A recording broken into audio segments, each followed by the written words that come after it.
You're listening to Women's Media Center Live with Robin Morgan.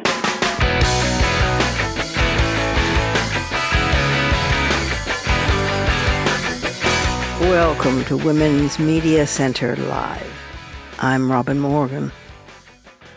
And today, I think our subject will be stubbornness, intrepidity, an absolute refusal to give up.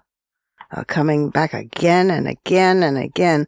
I've been thinking about all this because of the shadow he who shall not be named has cast over our country, and indeed the world, and all the different varied ways in which we're trying to rally our troops to counter him.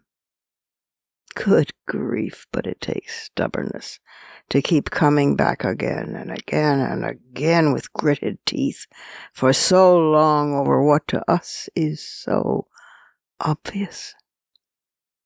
One example, to be sure, is the grief and trauma suffered by families who have been separated due to Trump's mass deportations. It is so gratuitously cruel as to warrant the label sadistic. And then I got to thinking about how we've been here before. Of course, we've been here before on virtually every issue. That's the point. They keep us coming back again and again and again. But I mean specifically in terms of that refusal to give up looking for families that have been lost.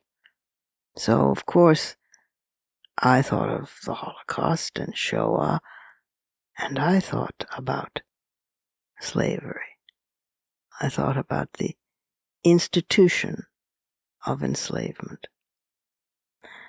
Today we're going to talk about Last Scene, a new book just out by Judith Giesberg that will help us realize how much enslavement and all of its fallout and its byproducts are still not over, but are omnipresently and toxically with us. But first we have to pause for a brief message, and then I will return with historian Judith Giesberg.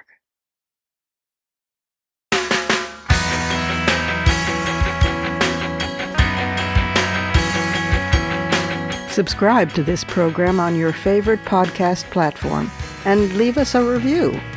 Follow us on Twitter at WMC Live, like our Facebook page at facebook.com/WMC Live, and visit us at WMCLive.com for more information about our show and our guests. You're listening to Women's Media Center Live with Robin Morgan.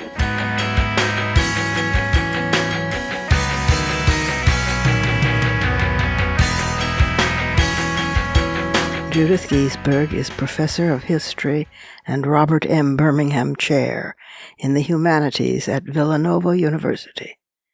She is the founder and director of the Last Scene Archive and the author of several books on Civil War history, including Army at Home, Sex in the Civil War, Emily Davis's Civil War, and this new one just out, Last Scene.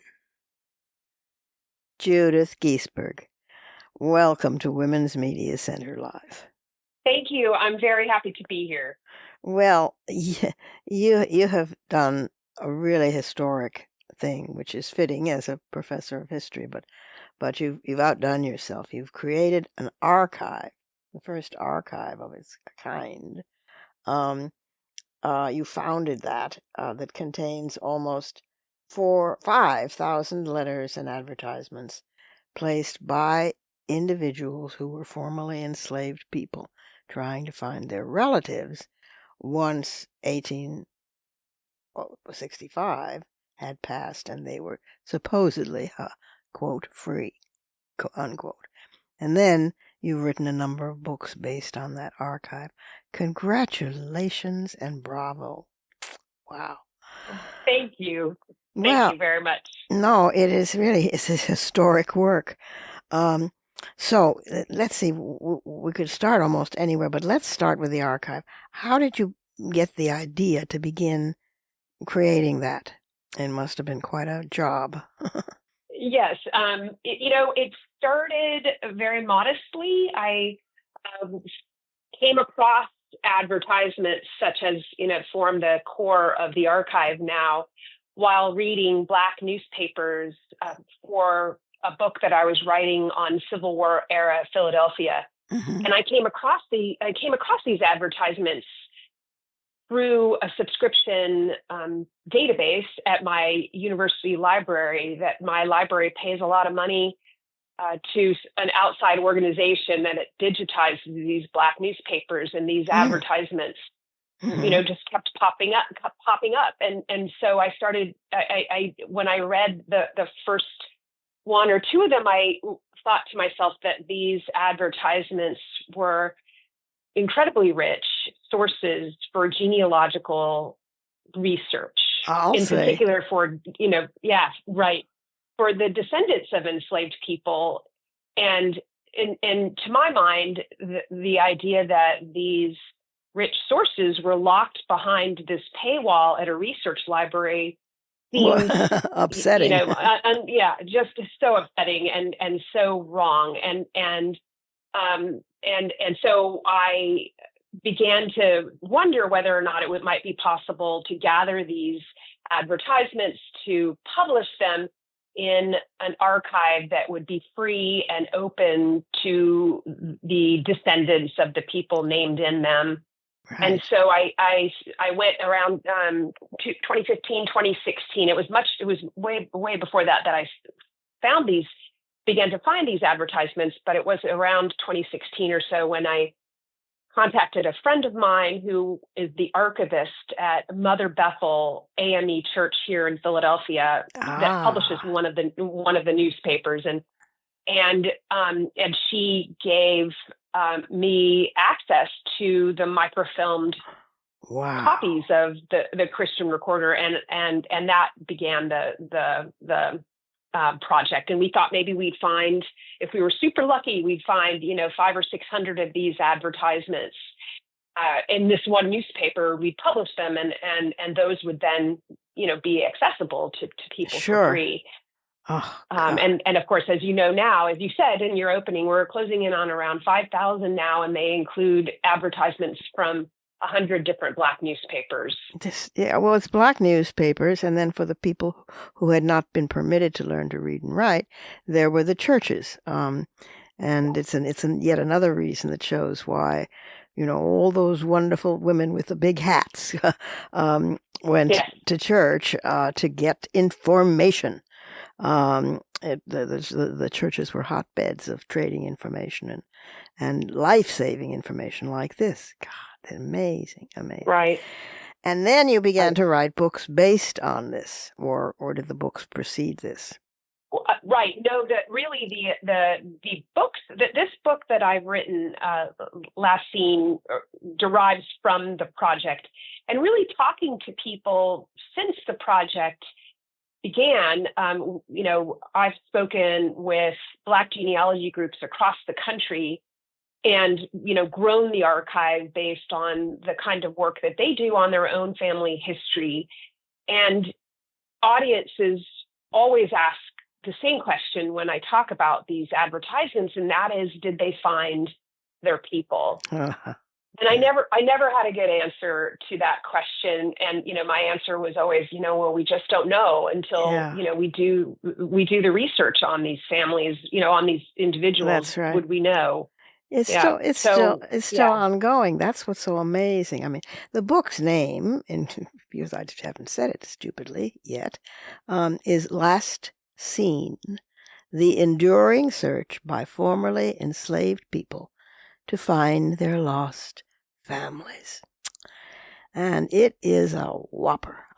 It is out now, just now. And wow, is it a major contribution to American history, to history of the world.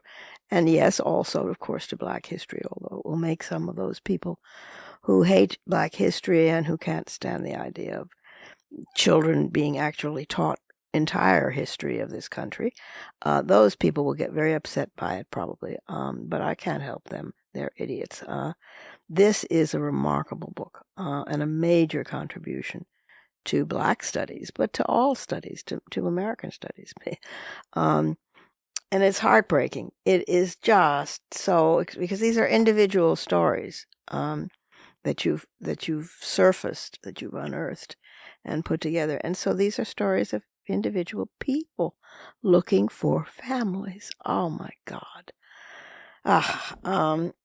It's extraordinary. And those searches take decades. Yeah, I mean that's what you probably noted in the book, that some of these searches began in the immediate aftermath of the Civil War in 1865, like you mentioned, Right. and then we have people in the 1920s still searching for their loved ones. Well, I know some people who are still searching. I mean, they've done all the right things. They've got placed all the right advertisements. They've done the searches. One even hired a private detective.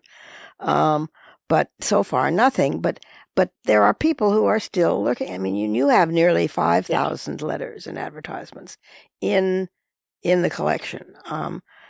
But this persisted in a really heated fashion, the search, until as late as the 1920s. But it goes on today, and that's what's so ironic and killer heartbreaking to me. For people who say, "Oh, well, slavery's over." It is not over. It continues. The traditions continue. The searches continue. The pain continues. And it is a complete and total ridiculous lie that it doesn't exist anymore. I mean, it's agreed. And these advertisements, they really began to pick up pace in the late 19th century, when that version of history that you're talking about, that lost cause, that sort of gauzy kind of image of an idyllic South where enslaved people were.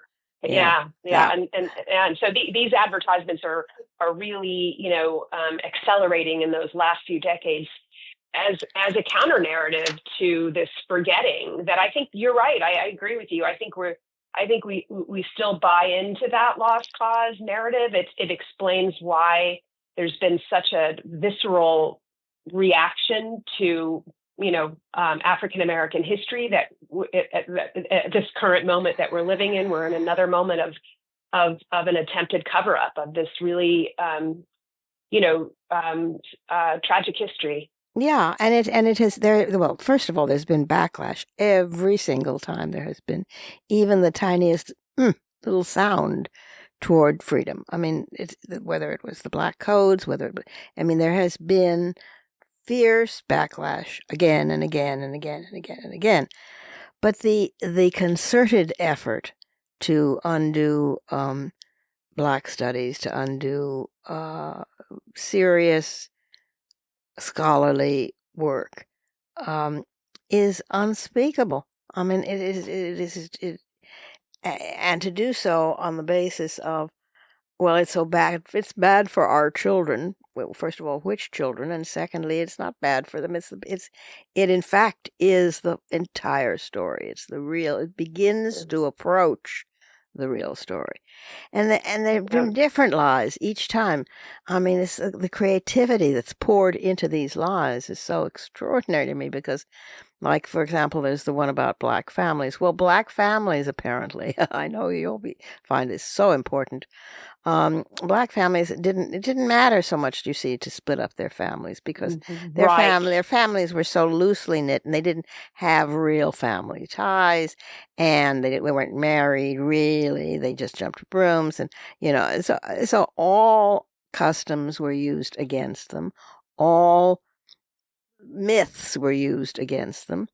Everything that could be used against them was used against them, and of course, what you discover instead is this fierce loyalty toward family, this desperation to be reunited with loved ones, because the last time you saw them was on an auction block, my God, or in a jail. I mean, it is so cruel. It is extraordinary. Yeah, and it serves and it purposely, it purposely serves current policies that are once again separating families based on the same the same justifications, right? That we That's can right. we can separate people at the border, right? We can separate people by sending them to prisons that are far away because ties, the family ties among these communities of people are not as strong as That's right. as right. Yeah, Yeah. the same old. You should excuse the expression, shit. But it is the same Agreed. exact lies. And with Trump in office, we'll hear more of them. I fear. Well, let's talk a little bit about, this remarkable book, which we actually have in our hands, and which is now out in the world. Let's talk about some of the many stories in it. Let's talk about the Outlaw family, because Sure. that's a fascinating one. Tell some of the story of the Outlaw family. Their name Sure. was not. Their name was a real name. It is not. Yeah. Yeah. Okay. Yeah, sure. Yeah.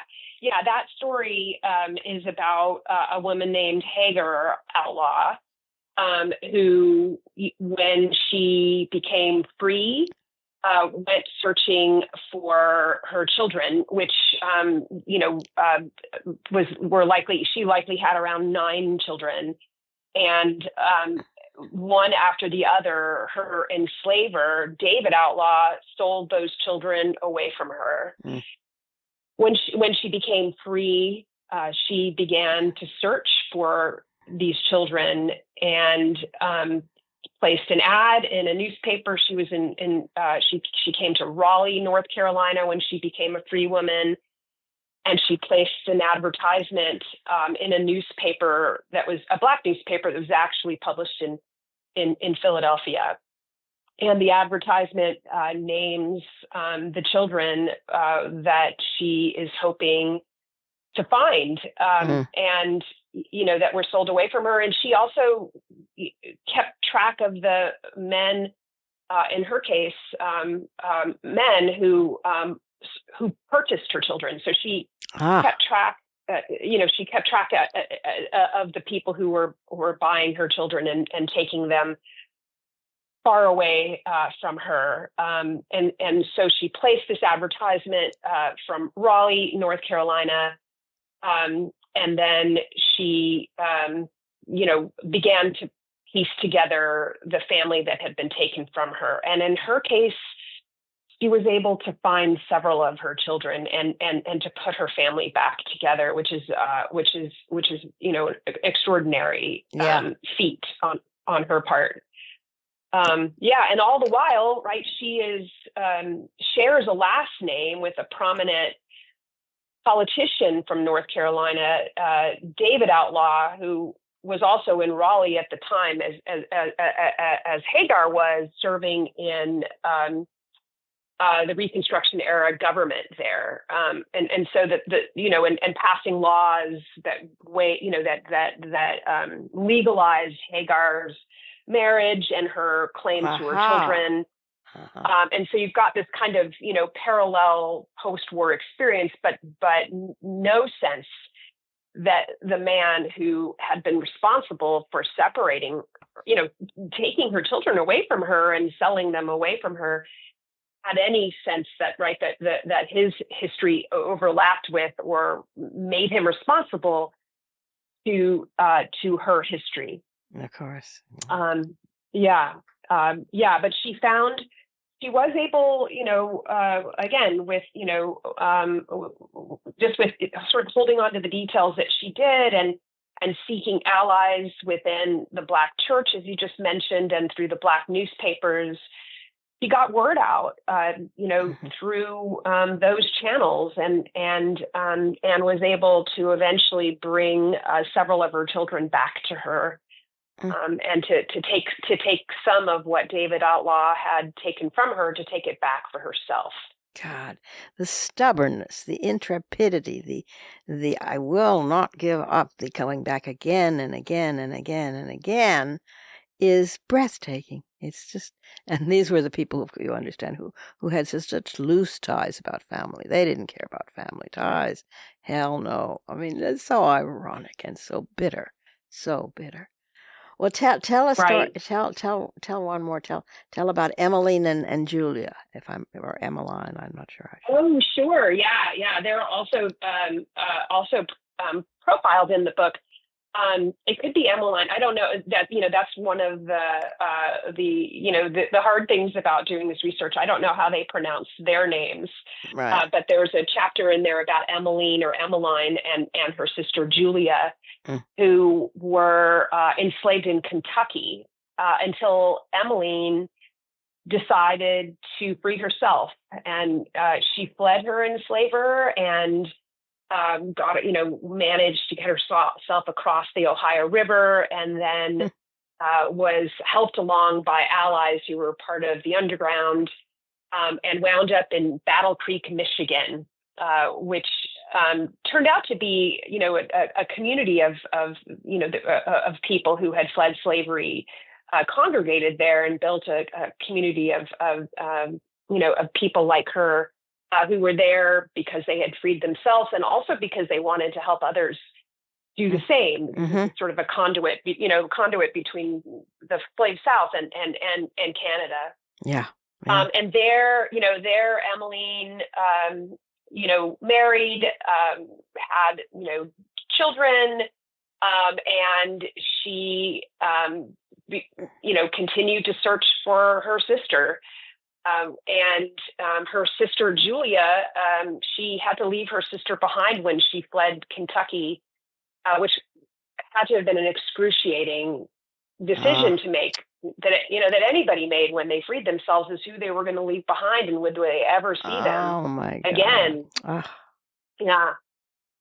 And so she, again, like Hagar Outlaw, remembered the details about, where she had been enslaved and who her enslaver was and her sister's name and who her sister had married and her children. And when she became free, she looked, and apparently so did Julia, because they eventually found one another and had a reunion in Battle Creek, where they got to see one another again after so many years, and so they reunited in around 1885 in Battle Creek, Michigan. And some of your readers, your listeners, probably recognize Battle Creek too as the place where Sojourner Truth spent the last few years of her life.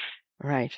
So it's a very hotbed of rebellion, or at least a place where people congregated. Yes, definitely. Well, those little centers, pocketed all over the place, are so amazing and so interesting, and they were very necessary as well as useful, many times, because in some cases in the before you came along, the better known cases like the Jeffersons, let's say, the Jefferson family, the Hemmings family, and God knows the scholars on the Jefferson family did brilliant work, from Barbara Chase Ribot straight on through to the current Pulitzer. But the Jefferson family, at first, the white part of the Jefferson family, got hysterical. Just absolutely, what do you mean? And could not hear of it, would not hear of it. And it took quite a while, I think about 20, 25 years, before they could bring themselves, some of them died off, fortunately, before they could bring themselves to accommodate the black Jeffersons, which were many of, because Sally Hemings had given birth to, I think, 8, 9 children, some of whom did not survive.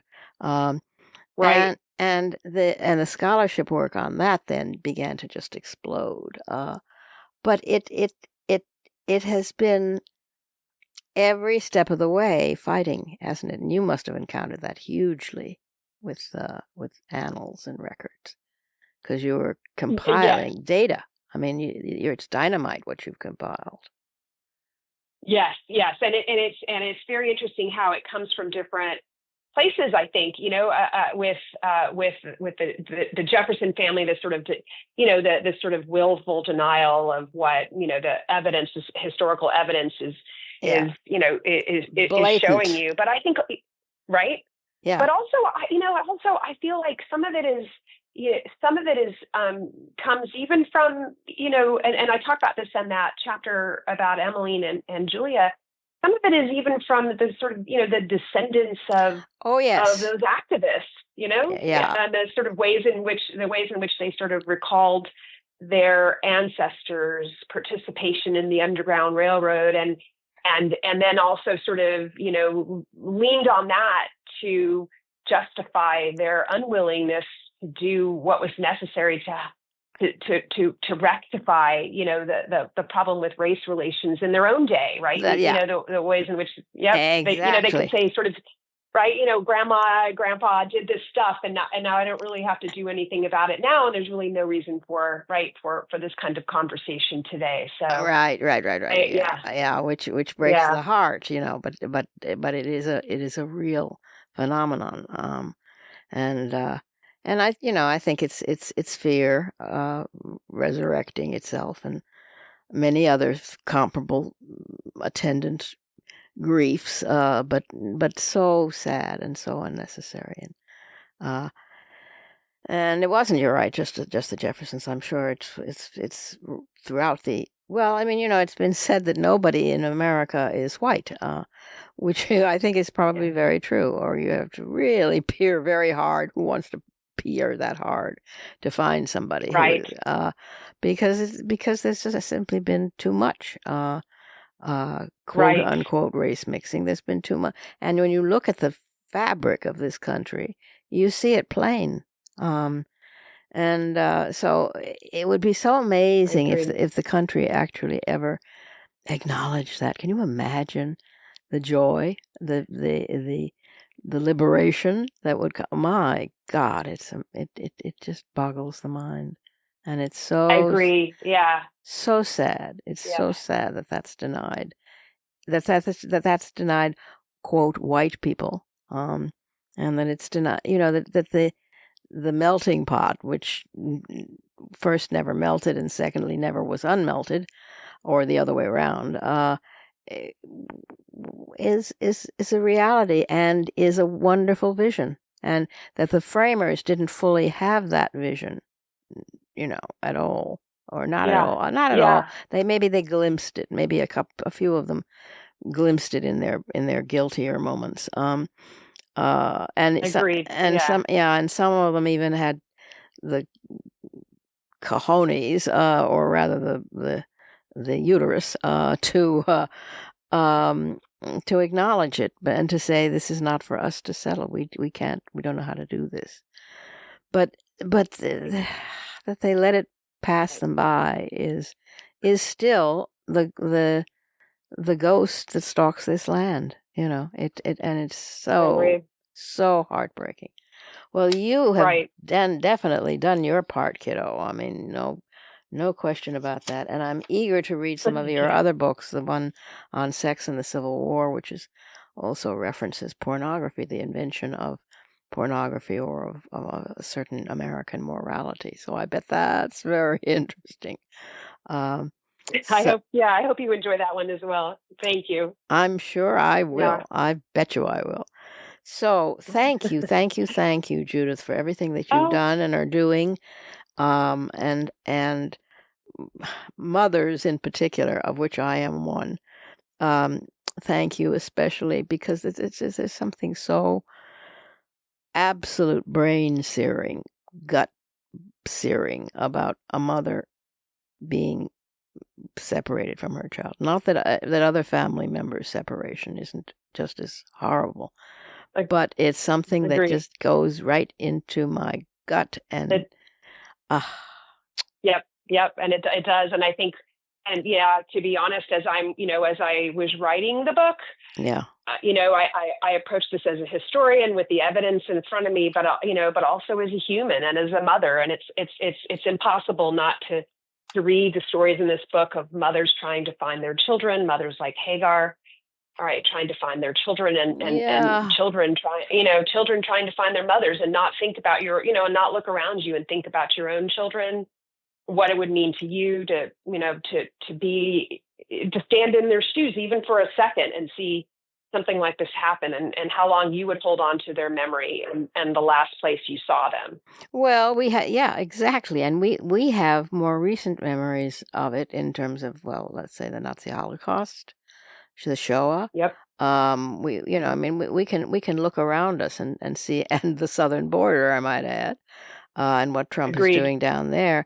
So we see examples of this all over the place, of families being fragmented, and how terrible, terrible, terrible that is. There are organizations now that try to unite people, that at Yeah, least protest. I mean, we have made tiny incremental gains in that respect, but it still is a killer, an absolute killer, and cuts to the right, it is, right. to the right heart And we of. don't, and yeah, I agreed. I'm sorry. Yeah, and as long as we don't know this history, we're gonna, it seems to me that we're destined to continue to treat some families Exactly. as sort of as the property of the state to do with as they will, and then That's others right. that are sacrosanct.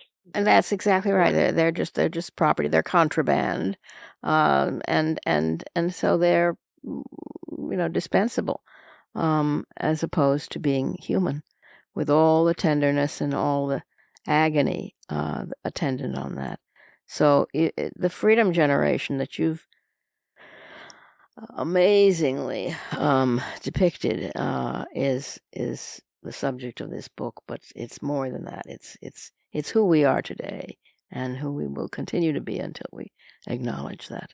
And I thank you from the bottom of my heart for this book. Thank you, thank you, thank you. Thank you, Robin. Thank you for giving me the opportunity to introduce the book. Thank you. We have to take one more break, and then I'll return directly with some fighting words.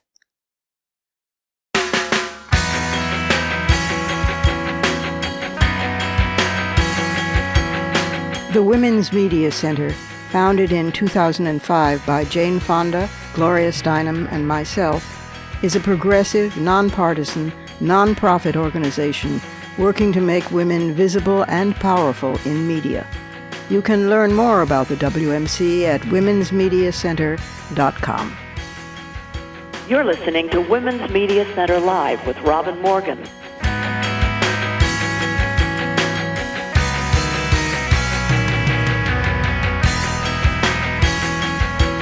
Chosen families. Those are fighting words.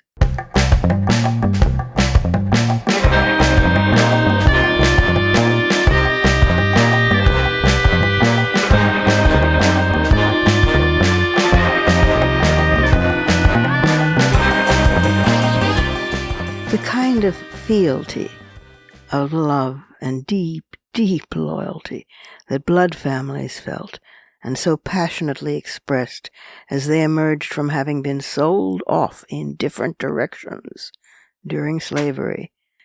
That's a kind of family we see less of these days.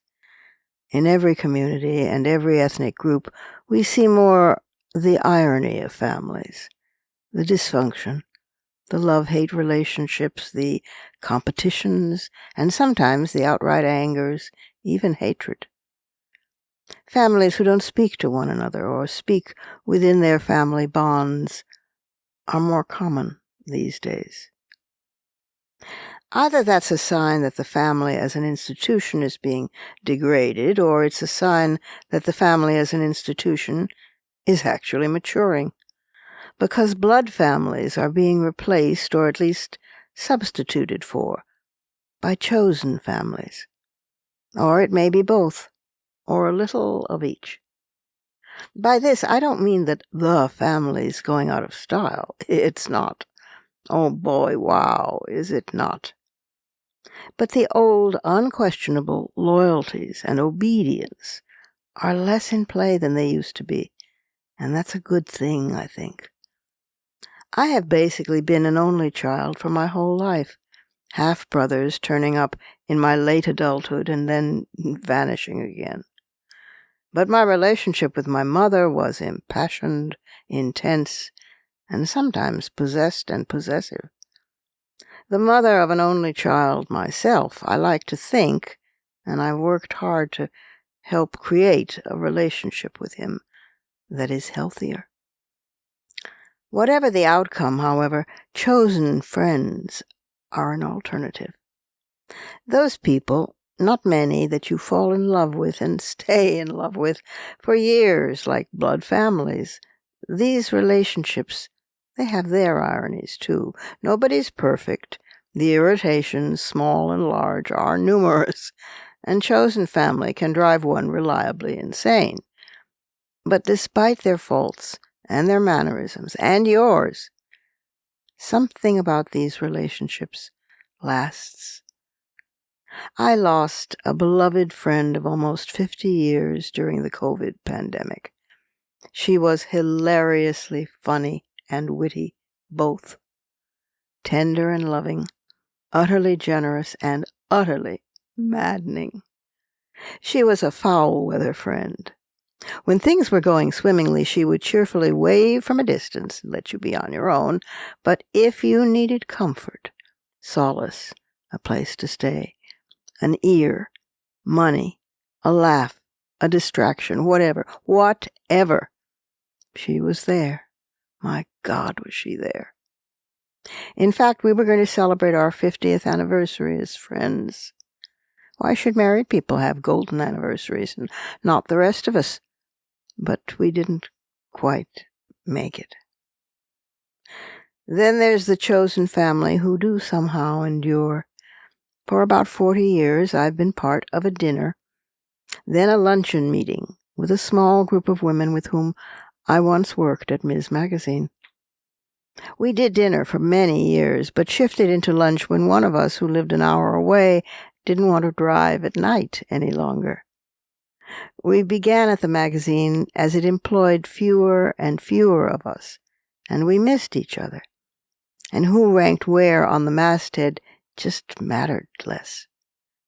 This faded into the distance fairly rapidly, and if we began by discussing our lives, our politics, and our lovers, we eventually segued into discussing our lives, our politics, and our doctors. We have gone through different series of love affairs, same-sex and straight, marriages, same-sex and straight, divorces, childbirth, and adoptions, school plays and graduations, hospitalizations, illnesses, deaths, funerals, and memorials. We have laughed until we cried, and cried until we laughed. We have been there for each other and not had to say why. And when one of us died unexpectedly, we mourned and were angry, and went on. I think what I locate first as I skim back over those years is the laughter. Oh, good grief, the laughter. Once I remember laughing so hard, I slid off my chair and my bum hit the floor, precipitating hiccups, which made for more laughter, this time contagious. Now that was back in the office days. Another time at one of our homes, we all laughed so hard we couldn't catch our breath and thought that dying of hilarity was imminent. Yet another time I remember coming out of the Tavern on the Green restaurant in Central Park and laughing so uproariously and contagiously that two of us sat down right there on the pavement to grant full, risible tears streaming down a display of, yes, hysteria. There is simply no substitute for such moments.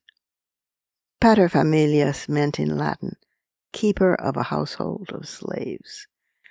This is demonstrably not what we had in mind for family. But while most of us can't, or can't yet, demonstrate the fierce, burning devotion of formerly enslaved families to reunite and let their blood flow free in freedom, we can at least approximate the ferocity of their labor, and most of all, their love.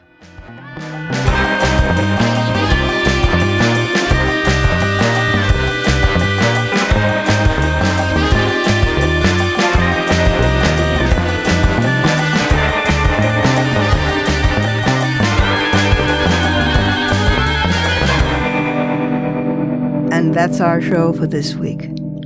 You can follow me on social media at The Robin Morgan. You can check out my blog at robinmorgan.net, and you can find my new novel, Parallax, and my just-out new book of poems, Harvesting Darkness, wherever books are sold. Portions of this program were taped earlier. Views expressed here do not necessarily represent the WMC. Here's the family for Women's Media Center Live. Executive producer, as well as founding and sustaining sponsor, Regina K. Scully. WMC president and co-executive producer for this program, Julie Burton. I'm Robin Morgan, your producer and host. Thank you for being with us. Join us next time on Women's Media Center Live.